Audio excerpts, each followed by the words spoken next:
Christchurch Gardens has been an iconic site and location in Battersea going right back into the 19th century. The church was first built in 1849 and the gardens themselves were open to the public as early as 1885, which makes them very distinctive in London, where there were not many small open public spaces in the late 19th century.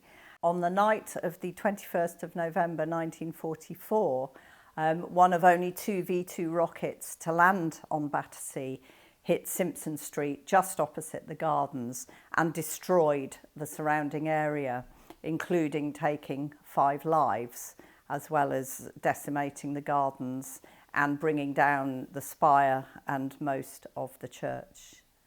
The interesting thing is what you will see today is very similar to what you would have seen in July 1952 when the gardens were formally reopened after the Second World War. It is on the site of a V2 rocket hit, and actually that is quite unusual across London as a whole. Secondly, the fact that it is a memorial to civilians when the classic form of war memorial is normally to servicemen. And I think the third thing that's very interesting was the council's determination to have a memorial which was of permanent social value to the local community. It was something that could be used, not just looked at. We wanted a friends group so that there would be people in the area who could continue to just feel they wanted to support the gardens and wanted to make sure that it was nicely maintained and kept well and that people would use it. It's great fun being part of the Friends group because you meet people who just have, lots of people feel very passionate about a local park.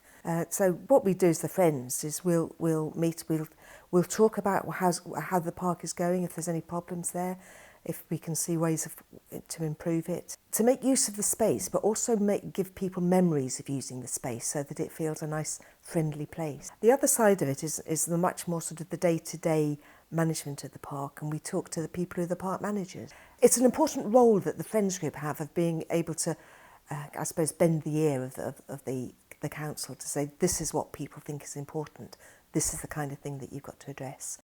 Some of the young people from Omnibus Theatre interviewed some of our oral history participants, and they've created a theatrical production based on those interviews.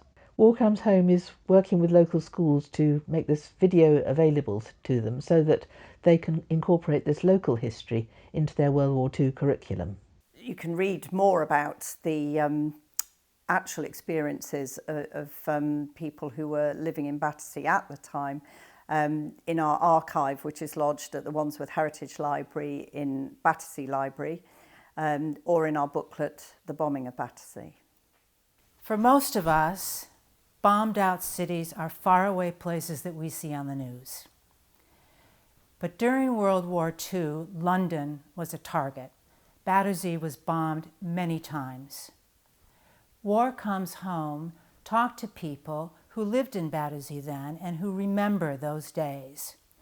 We recorded their eyewitness accounts, and now you can listen to them and learn what it was like to be a child in wartime Battersea.